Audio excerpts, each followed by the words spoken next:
I would think that it was probably in America's interest to cultivate friendships and alliances, not to America first.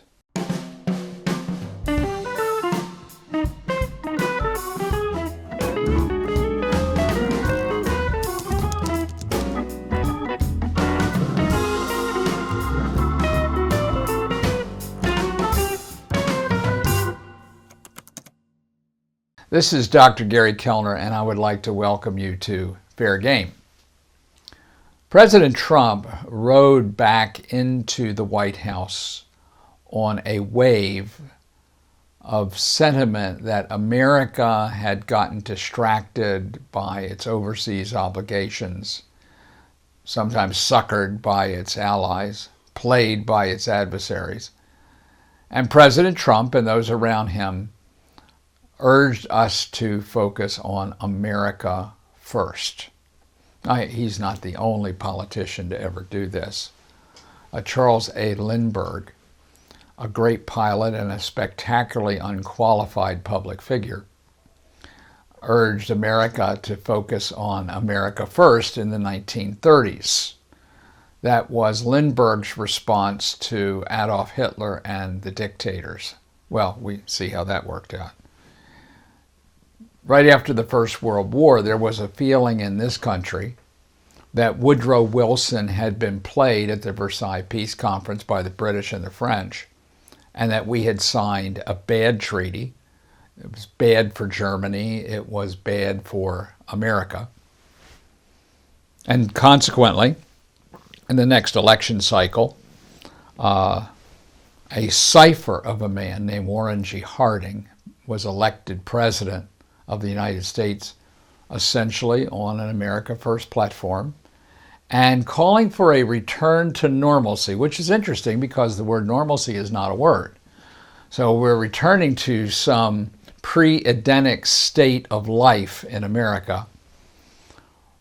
But the feeling was this, that the foreign adventures had not turned out well for us, that tens of thousands of American boys had died probably to no good purpose in the fields of France, and that we needed to focus back on home. The America Firsters have been a recurring phenomenon for us, really for 200 years. What makes this one different? From time to time, Americans are going to feel like their presidents aren't paying attention and that they are spending too much time trying to curry the favor of people who will not vote for them, and if they could vote, would not. And they're not paying attention to the kitchen table issues back here in the good old USA. In 1990, when Iraq invaded Kuwait, the first President Bush, George Herbert Walker Bush, took a great deal of time to build an alliance of the Western democracies and of like-minded countries around the world who saw that the unprovoked aggression of Iraq against Kuwait really upset the world order, and it could not be allowed to go unchallenged. It took President Bush a number of months working very carefully with the leadership of NATO and our other alliances to put together a collection of countries that could in fact kick Saddam Hussein out of Kuwait. That has been the approach of the United States since the end of World War II. The notion of collective security. It's not America first or America last. It is America within a community of nations. It is America having certain shared values and certain shared concerns along with other countries. He did not make any such attempt to build a coalition of like-minded leaders. Well, so he's out there by himself. And he's unhappy with the allies because they aren't cooperating. They weren't asked, they were informed. They were not asked for their input in the situation. The assumption, has often been the case with U.S. presidents, is that America knows best. And we take a very paternalistic attitude sometimes. Well, it's okay when you're taking Panama or when you are snatching the president of Venezuela. But when you are tackling one of the biggest military powers in the world, and if you're really serious about regime change, you are going to have to put boots on the ground. American presidents are elected to faithfully execute the laws of the United States of America. The preamble of the Constitution tells us why we have this particular operating system. And when American presidents, whether Woodrow Wilson or Jimmy Carter or Barack Obama or Donald Trump,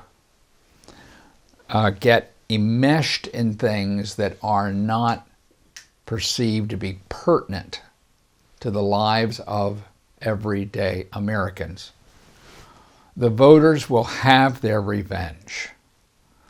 The revenge is called elections. Off-year elections, midterm elections, presidential elections. Call them course corrections. Most Americans are smart enough to realize that America alone is not a viable strategy in a global village. They realize that we have to work with other people on any number of things. But they trust the American president and the Congress to be mindful about our interest. When Jimmy Carter decided to give the Panama Canal away to the nation of Panama, that was an extremely unpopular decision. Was Jimmy Carter being a Baptist preacher? Was he being a Boy Scout? Was he being the President of the United States? Those are great questions. And I think we can also talk about how important the Panama Canal is after the advent of huge cargo ships. But Carter tried to make his decisions on the basis of what was good for the world. It absolutely cost him a second term. I've often thought that Jimmy Carter the Christian defeated Jimmy Carter the president in the 1980 election. I can think of a lot of American presidents who probably would not have taken 444 days to deal with Iran after they took our hostages out of the embassy. But in that case, I think Jimmy Carter probably was not thinking America first. He was probably thinking about what seemed to be best for the world. What is the right posture for an American president? Well, I'm sure that Trump is absolutely correct when he says that America has freighted the bill for everybody else long enough.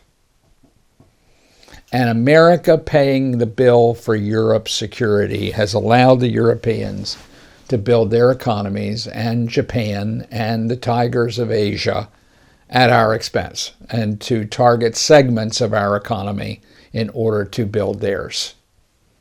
Our best friends have sometimes been very bad players. So it doesn't really bother me when Donald Trump sounds the theme of America first, because after all, he was elected to be the President of the United States of America and not of Estonia or Luxembourg. America alone is a different matter and a much more dangerous one. And I am afraid that on any number of issues in this second term, our president's notion of America first tends to be America alone. Well, I don't have a crystal ball, and if I had one, I wouldn't use it. But if I did, I would think that it was probably in America's interest to cultivate friendships and alliances, not to America first. This is Dr. Gary Kellner, and this is Fair Game.